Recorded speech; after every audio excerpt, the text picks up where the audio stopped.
Welcome to Everyday Greatness, and thanks for joining us. We're coming to you live from the Randwick Club, a sensational community venue in Sydney's eastern suburbs. I'd like to start by acknowledging the traditional owners of the lands these interviews are taking place on, the Gadigal and Bidjigal people of the Eora Nation. I pay my respects to elders, past and present.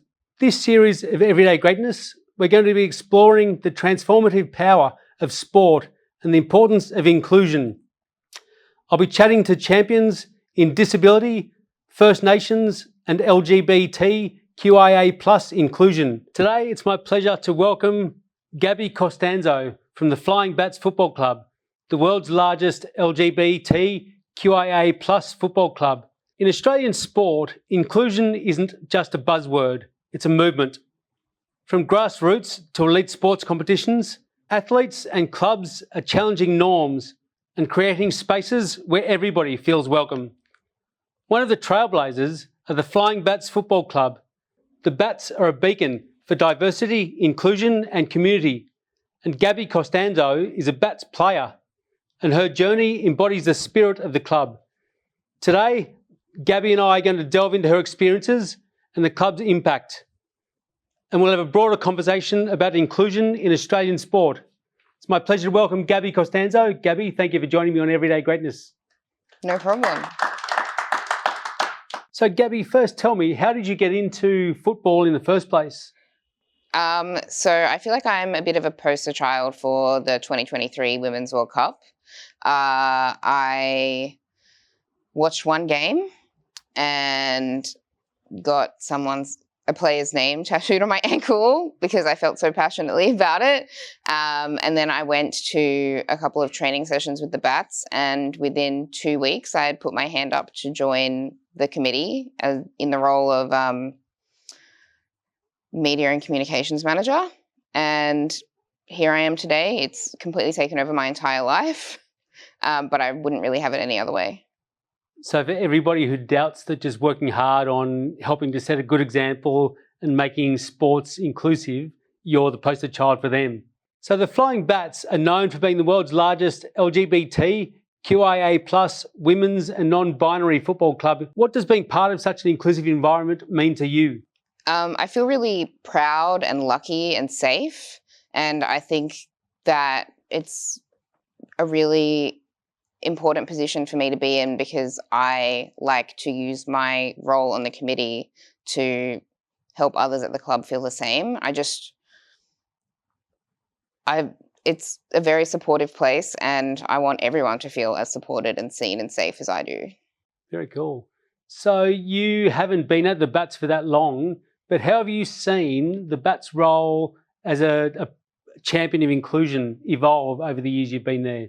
So we started 40 years ago as a club for lesbians, and we have evolved, I guess, as our community has evolved. So now we are the biggest club in the world for LGBTQIA+ people, but we will continue to evolve going forward for however our community needs us to. So you guys are champions of inclusivity, but you've also faced a lot of criticism for your stance in inclusivity in the world. How have you navigated those challenges as a club from people who didn't want LGBTQIA+ athletes around? I mean, that's something that we as a club and as a committee learn and adapt to every single day. We've evolved already in the year and a half that I've been with the club. So last year, I remember waking up almost every single day to hundreds of hate emails in our inbox and hundreds of hate messages on our social media accounts. And last year, I think our reaction was to kind of shut down and be a bit insular and protect our community. And I think that was the right call for the time. But this year, we've put a lot of work into developing a risk strategy. And we've fleshed out various scenarios that could come up and various incidents that we may need to handle. And that's something that we have consulted our club on, and we keep our wider club informed every step of the way. We've shared this with the club, we've taken their feedback, and that's something that we work towards and work on constantly.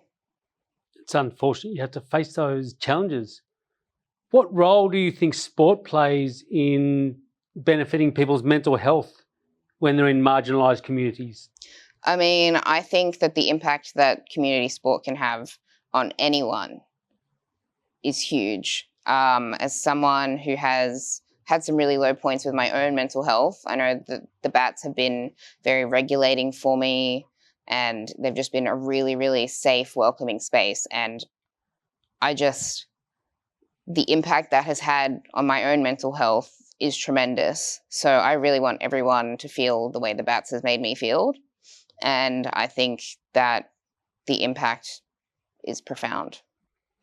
Can you think of any particular examples where people have benefited from the sense of inclusion and respect and belonging at the Bats when they were facing challenges with their mental health and their inclusivity? That's kind of every day at our club. But there is a really specific example that comes to mind. For me, that's one of our teammates had to go to court because her very ability to kick a ball around on the field with us was coming into question. And not only did we as a community rally around her, but we also had other local organisations like the Jacks on Bikes also come together with us. A lot of us called out sick to work and gave up opportunities to make money to go to court with her that day. We all really rallied as a community. It was so heartwarming, and we turned what was a really, really bad day into something that was so warm and positive and full of community and joy. And the value of that cannot be understated. Very true. So a lot of people think that inclusion and belonging and respect is all very fluffy and tangible stuff. What practical steps do the Bats take to make people feel like they belong and feel included? So I think first and foremost on our committee, we have an outreach member, and inclusion and diversity is probably their main goal. That person has put together a trans and gender diverse network within the club. So it's kind of acting like a bit of a safe haven. They do a lot of events themselves as well as with the wider club. But also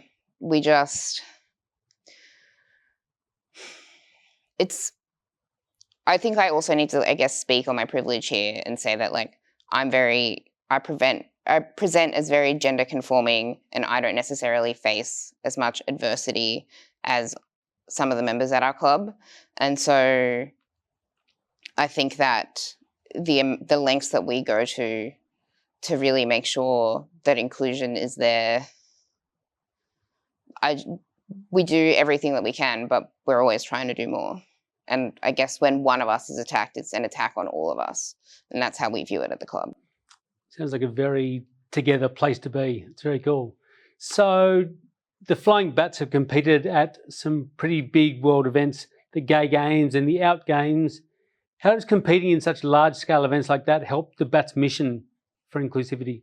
I mean, I think that they're events where we come together and we already have a point of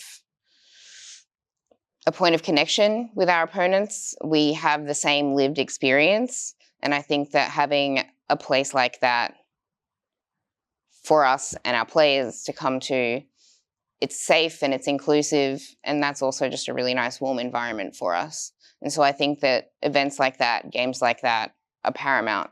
Very true. Now, there's a lot of debate about transgender women playing in professional sporting competitions. There was one recently in the English Premier League. What's your perspective on that? I mean, my perspective is that trans women are women, and I don't think that anyone should be excluded from kicking a ball. Because at the end of the day, that's what we're doing. We're kicking a ball. We're just a bunch of people who want to have fun with our friends. And it's heartbreaking to watch what's happening over there. And so, we've already had discussions at the club about how we can rally together to show our support. And how do the Flying Bats engage with the broader LGBTQIA plus community? I mean, I kind of feel like the answer to that is how don't we? We are very active participants at Fair Day and Mardi Gras. We're very engaged with a lot of our a lot of local businesses who are our sponsors. We're building, I guess, bigger relationships with some of them as well. We have a brother club in the Sydney Rangers, which I guess is like the men's equivalent of what we are. And we also worked with Inner West Council. They've given us our own, I guess, Pride Oval to call our home ground, where we're really celebrated there. We've just had a big opening ceremony there last month. We also obviously have our trans and gender diverse network as well internally, but we're always looking for opportunities. We just did a collaboration with Saddle Club, who are the queer line dancing group that operate out of Marrickville Town Hall. We did our own special bat session with them. What changes or improvements would you like to see in Australian sport regarding inclusion? I mean, I'd love to see some of our governing bodies come out and say something more specific, because I feel like in a lot of this adversity that we've faced, we haven't really had much support from organisations like Football New South Wales or Football Australia. But yeah, that's kind of what I want to see. So you want to see them say things for you. What have the Flying Bats said to the world, though, that helps people feel more included?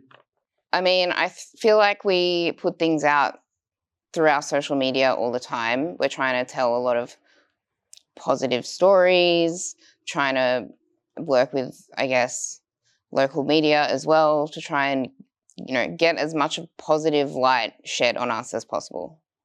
So what message would you like to share with young athletes who are a bit confused about their identity or sexuality that want to participate in sports? I think it's important, I guess, to look up to, or find someone to look up to, because you can't be what you can't see. And so I think finding a role model, and the Matildas are probably the perfect example of this. There's so many out queer members of the Matildas. Find someone that you look up to and go for it. Very cool. Find someone you look up to, go for it. Now, I can't let you go, Gabby, without telling us who you got tattooed on your ankle. It is Mackenzie Arnold, and I got it after watching the penalty shootout at the World Cup. Very cool. The Minister of Defence. Correct. Gabby Costanzo, thank you so much for joining me on Everyday Greatness. It's been a pleasure having a chat. Thank you. And I want to say thanks again to the Randwick Club for hosting us in this tremendous venue.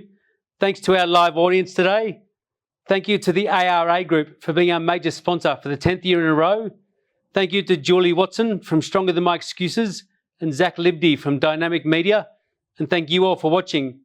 I hope we've helped make you feel proud again of just being an everyday Joe bag of donuts. I hope you enjoyed our season talking about inclusivity in Australian sport.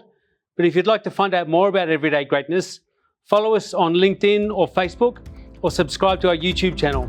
Thank you again.